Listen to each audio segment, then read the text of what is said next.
My name is Emma, a 28-year-old with a deep-rooted passion for antiquity and history, which I channel through my work as an antique dealer. My world was usually quiet, filled with the gentle rustle of pages and the soft clinks of ancient artifacts. That world expanded beautifully when I met Alex. He was a kindred spirit, someone who shared my love for the relics of the past. Our relationship blossomed quickly, woven together by shared interests and long, engaging conversations. One sunny afternoon, Alex, with a nervous smile, suggested it was time for me to meet his family. I remember feeling a flutter in my stomach, a mix of excitement and anxiety. I wanted to make a good impression, to show them the woman who had captured their son's heart. The day arrived, and I chose my outfit carefully, a vintage blue dress that complemented my eyes, hoping it would be a conversation starter about my love for all things historic. As we drove to his mother's house, Alex reassured me, "They're going to love you, just be yourself." The Harper family home was an old structure, its walls echoing with a sense of tradition and formality. I was introduced to Alex's family, his mother, Mrs. Harper, a woman with a commanding presence, his brothers, Ethan and Liam, and their wives, Chloe and Hannah. Dinner was served in a room that looked like something out of a period drama, with family portraits adorning the walls. As we sat down, Mrs. Harper, with a scrutinizing look, turned the conversation towards me. "So, Emma, Alex tells us you're in the antique business. How quaint. What exactly do you do?" Mrs. Harper asked, her tone polite but edged with something I couldn't place. I smiled, eager to share my passion. "Yes, I work in a family-owned antique shop. It's fascinating, really. We help preserve history, find homes for objects that have been part of someone's life." Mrs. Harper let out a loud laugh, one that didn't quite reach her eyes. "Preserving history, eh? Sounds to me more like you're a glorified junk dealer." The room fell into an awkward silence. Chloe and Hannah giggled subtly. I felt a flush of embarrassment creep up my cheeks. Alex, sitting beside me, stiffened. "Mom, Emma's work is important. She has a deep knowledge of history and art." Mrs. Harper waved her hand dismissively. "Oh, relax, Alex. I'm just making conversation." The dinner continued, with Mrs. Harper steering the conversation, often ignoring my attempts to join in. I felt like an outsider, struggling to find my place in this unfamiliar world. After dinner, while Alex was in another room, I found myself alone with Chloe and Hannah. "So, Emma, must be interesting, surrounded by all that old stuff," Chloe said, her voice dripping with something I couldn't quite identify as sincerity or sarcasm. "Yes, it's quite fulfilling," I replied, trying to keep the conversation light. "Every piece has its own story." Hannah smirked. "Well, I suppose someone has to do it. I prefer the modern and new, personally." Their thinly veiled condescension hung in the air, making the rest of the evening even more uncomfortable. That night, as I lay in bed, the echoes of the evening played in my mind. The laughter, the looks, the comments, they all pointed to a future where I might never quite fit in. It was the start of a journey I hadn't anticipated, one that would challenge my love for Alex and test my resolve in ways I never imagined. The day of our wedding was a whirlwind of emotions. Despite the initial discomfort with Alex's family, I held on to the hope that our wedding day would be different, a celebration of our love and union. I had chosen a classic, elegant gown, hoping to impress Mrs. Harper and maybe, just maybe, bridge the gap between us. As I walked down the aisle, my heart fluttered, not just with nerves about the lifelong commitment but also about fitting into Alex's family. The ceremony was beautiful, filled with laughter and tears, but it was the reception that brought my anxieties to the forefront. During the reception, as Alex and I mingled with guests, I noticed Mrs. Harper huddled with Chloe and Hannah, their heads close together, whispering. I tried to shake off the uneasy feeling, focusing instead on the joyous occasion. Later, as we sat at the head table, Mrs. Harper raised her glass for a toast. To Alex and Emma, may your life be as beautiful and unique as the antiques you cherish. The crowd laughed warmly, and I forced a smile, but Mrs. Harper's eyes held a glimmer of something else. After the toast, she leaned over to me, her voice low but clear. You do look lovely, Emma. Though I must say, Chloe and Hannah's dresses at their weddings were quite the talk of the town. Unique, just like them. I felt my smile falter, her words stinging more than I cared to admit. Thank you, Mrs. Harper. I'm glad you think I look nice today. She nodded, her eyes scanning the room. Of course, dear. It's important to keep up appearances, isn't it? Especially in a family like ours. The rest of the evening, I couldn't shake her words. They lingered in my mind, a reminder that I was being constantly compared and evaluated. As the night drew to a close, and guests started to leave, Alex noticed my subdued mood. What's wrong, Emma? You seem a bit off. I hesitated, not wanting to spoil our special day. It's nothing, just tired, I guess. He wrapped his arm around me. It's been a long day, but a wonderful one. Don't let anything spoil it, okay? I nodded, trying to push Mrs. Harper's comments to the back of my mind. But deep down, I knew this was just the beginning of a series of comparisons and subtle jabs. Life as Alex's wife was becoming increasingly challenging, especially with his mother, Mrs. Harper. She had a way of making me feel small and insignificant, a feeling that grew with every passing week. The most challenging part was the unannounced visits she started making to our apartment. One afternoon, while I was sorting through some antique jewelry for the shop, the doorbell rang. I opened the door to find Mrs. Harper standing there, an uninvited guest with a knack for finding faults. Emma, dear, I thought I'd drop by. I was in the neighborhood, she said, stepping inside without waiting for an invitation. As she walked around our living room, her eyes scanned every corner, every piece of furniture. You know, cleanliness is next to godliness, she remarked, running her finger along the mantelpiece and inspecting it for dust. I felt my cheeks burn with embarrassment. I do my best to keep the house clean, Mrs. Harper. She said softly. It's just that Chloe and Hannah, they keep their homes immaculate. Perhaps you could learn a thing or two from them. Her words stung, and I struggled to maintain my composure. I'll keep that in mind, I managed to say, though her constant comparisons were wearing me down. Alex walked in just then, and his face lit up seeing his mother. Mom, what a pleasant surprise. Mrs. Harper smiled at him, the picture of affection. Just checking in on you too. Making sure you're living comfortably. I watched as Alex chatted with her, completely oblivious to the tension in the room. After a while, Mrs. Harper left, but her presence lingered like a dark cloud. Later that evening, I decided to talk to Alex about it. Alex, your mother's visits and comments are really getting to me. It feels like she's always judging me, comparing me to Chloe and Hannah. Alex looked surprised. Really? I thought she was just being her usual self. She means well, Emma. His dismissive response frustrated me. It's not just harmless, Alex. It's constant criticism. It makes me feel like I'm not good enough. He sighed, a look of confusion on his face. I guess I've never noticed it. That's just how Mom is. She criticizes everyone. Don't take it personally. The unannounced visits continued, each one leaving me feeling more drained than the last. My confidence began to wane, and I found myself questioning my worth, my abilities, even my marriage. One particular visit from Mrs. Harper left me reeling.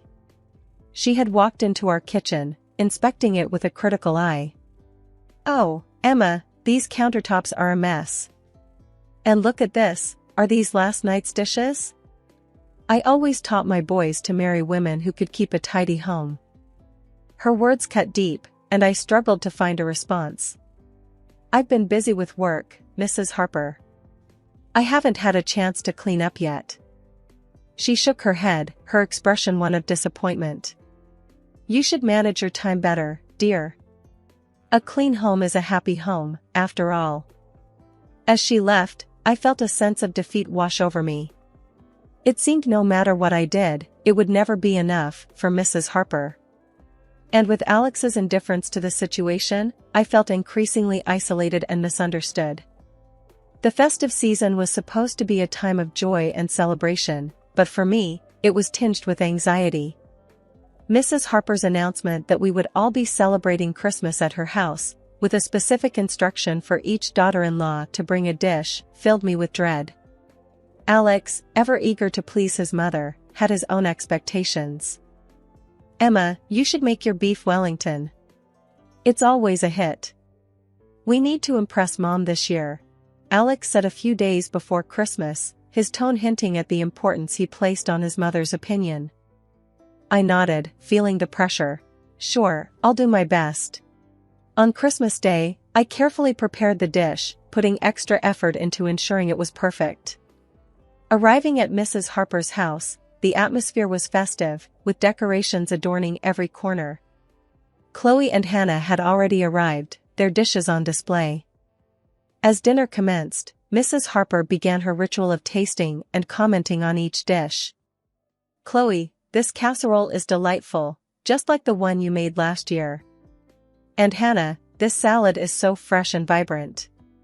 You always know how to bring a healthy option to the table. Both Chloe and Hannah beamed under her praise, while I nervously awaited my turn. Finally, Mrs. Harper reached for a slice of my beef Wellington. The room fell silent as she chewed thoughtfully. Then she made a face, pushing the plate away. This is bland, completely tasteless. Honestly, Emma, if you can't cook, you shouldn't bother trying. The room erupted in quiet giggles from Chloe and Hannah. I felt my face flush with embarrassment and hurt. Alex, who was seated next to me, said nothing, his eyes fixed on his plate. I tried to defend myself. I'm sorry you didn't like it, Mrs. Harper. I followed the recipe exactly. Mrs. Harper waved her hand dismissively. Well, next time leave the cooking to those who know how. This dish is more suited for the trash than a Christmas dinner. The rest of the evening passed in a blur. I felt small and humiliated, my confidence shattered. Alex's lack of support only added to my sense of isolation. Later that night, back at our apartment, I confronted Alex. Why didn't you say anything when your mother insulted my cooking? You saw how upset I was. Alex sighed, a look of frustration crossing his face. Emma, that's just how Mom is. She doesn't mean any harm. You're taking this too seriously. Too seriously? Alex, she humiliated me in front of everyone. And you just sat there? I replied, my voice rising with emotion. Alex shook his head, his response a mix of indifference and annoyance. You need to learn to let these things go. It's not worth getting upset over. But it was worth it to me. It was about respect, about being valued and supported, especially by the person who was supposed to be my partner. The tension that had been building up over the past few months seemed to culminate as Mrs. Harper's birthday approached. Alex, ever keen to stay in his mother's good graces, insisted that we needed to outdo his brothers with our gift. Emma, this is important to Mom. We need to give her something that stands out, something that shows we care more, Alex said one evening as we discussed gift ideas. Reluctantly, I suggested an antique vase from our shop. It was exquisite, with a rich history that I thought would appeal to Mrs. Harper's taste. It's beautiful and unique, just like her, I said, trying to sound enthusiastic. Alex scrutinized the vase, his expression uncertain.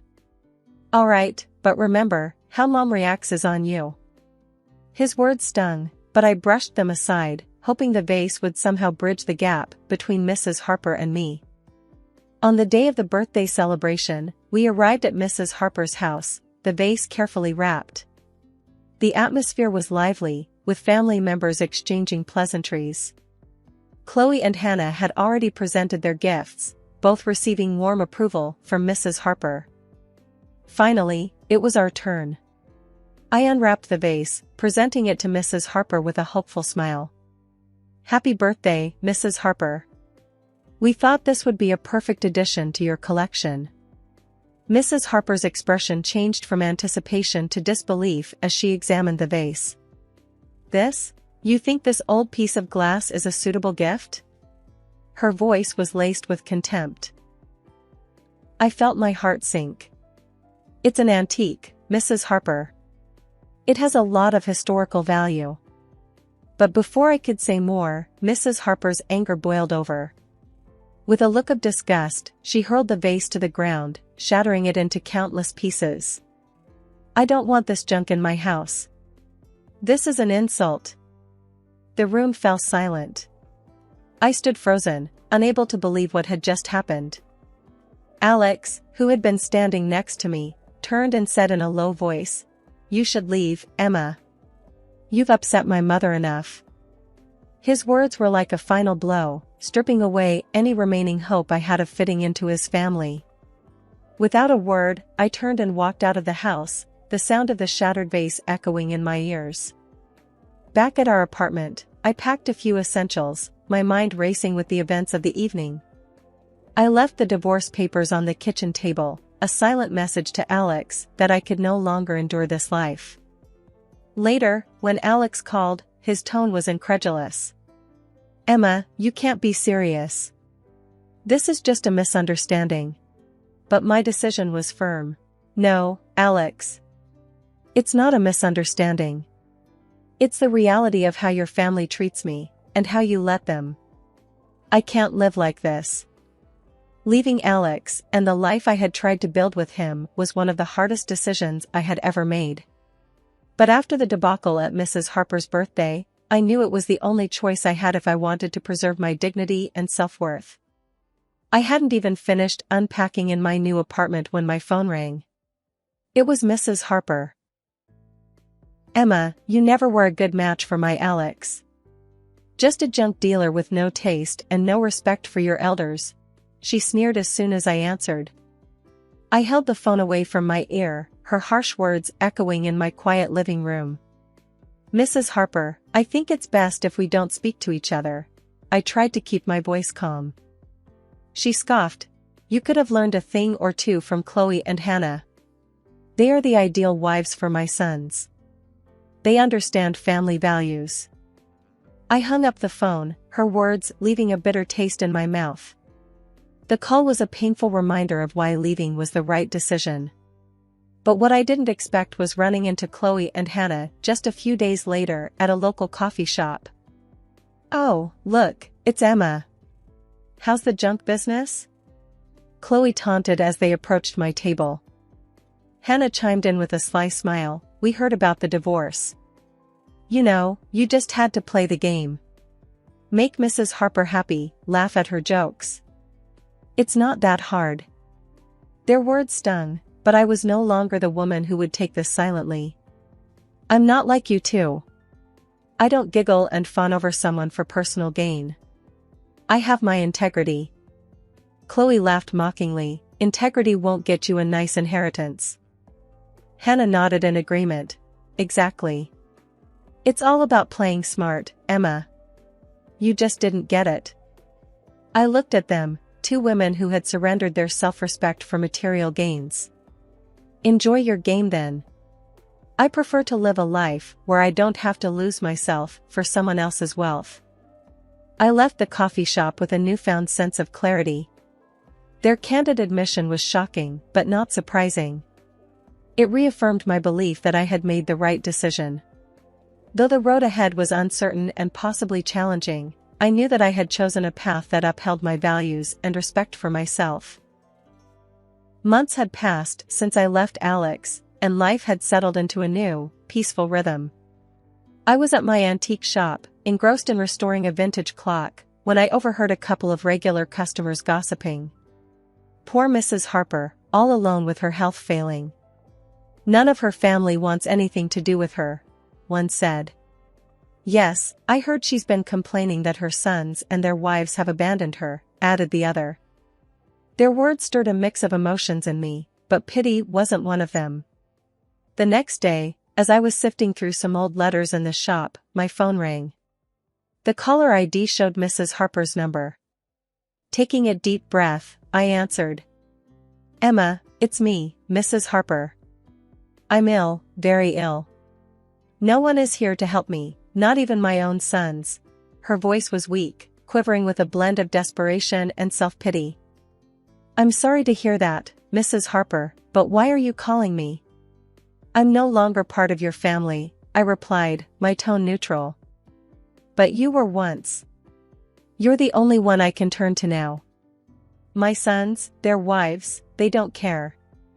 They insult me, ignore me," she said, her voice cracking. I couldn't help but let out a short laugh. "Mrs. Harper, do you remember how you treated me? How you insulted and belittled me at every turn?" There was a pause on the other end, and then she said, "But I'm family. You have a duty to help me." "No, Mrs. Harper. I had a duty to your son, which ended when our marriage did," I responded, my patience wearing thin. "And let's not forget the antique vase you smashed at your birthday. That vase was worth thousands. Thousands that you owe me," I added. There was a sharp intake of breath from her end. "That vase? That was just an old piece of glass." "That old piece of glass was a valuable antique. You owe me $5,000 for it," I said firmly. Mrs. Harper was silent for a moment, and then I heard her coughing. $5,000? I don't have that kind of money. That's not my problem, Mrs. Harper. You should have thought about that before you destroyed it, I replied. The call ended shortly after, with Mrs. Harper's pleas turning into bitter mumbles. I hung up the phone, feeling a mixture of relief and sadness. Mrs. Harper was reaping the consequences of her actions, alienated by her own family due to her harsh and critical nature. Life after my divorce from Alex had settled into a peaceful routine, centered around the antique shop, which had become my sanctuary. I was content in my little world of timeless treasures until one autumn day brought an unexpected twist. While enjoying a quiet cup of coffee at a local cafe, I overheard a conversation between two patrons. "Poor Mrs. Harper," one said. "Her own children sent her to a nursing home against her will. Can you imagine?" The irony of Mrs. Harper's situation wasn't lost on me. The woman who once wielded control over her family with sharp words and criticisms was now at the mercy of their decisions. A few days later, fate played its hand. As I walked down a bustling street, lost in thought about an upcoming auction, I bumped into someone. It was Alex. His face twisted into a look of contempt upon seeing me. "Emma, the ungrateful," he sneered quietly, yet with venom in his voice. Taken aback by his bitterness, but not intimidated, I responded, "Ungrateful? That's a bit rich coming from you, Alex." "What's that supposed to mean?" he retorted, his voice rising. Realizing we were attracting attention, I decided it was time to set the record straight. "Well, considering you and your brothers put your mother in a nursing home, refusing to care for her, you're hardly one to talk about gratitude." His face flushed with anger and embarrassment as passers-by began to take notice. "That was a family decision. You have no right to judge." "I have every right when you call me ungrateful," I shot back. "Seems to me like you abandoned the woman who needed you most. Where's your gratitude and respect for her?" Alex's expression faltered, a mix of shame and anger. He glanced around, noticing the curious and disapproving looks from the people around us. Without another word, he turned on his heel and hurried away, leaving me standing there, a mixture of relief and triumph washing over me. I continued my walk, the encounter leaving me with a sense of closure. The final chapter with Alex and his family had ended, not with a whimper, but with a revelation of their true colors. Later, as I sat in my cozy apartment, surrounded by relics of the past, I reflected on how much I had grown. The Emma who once sought approval and acceptance from Alex and his family was gone. In her place was a woman who knew her worth, who stood her ground, and who no longer tolerated disrespect.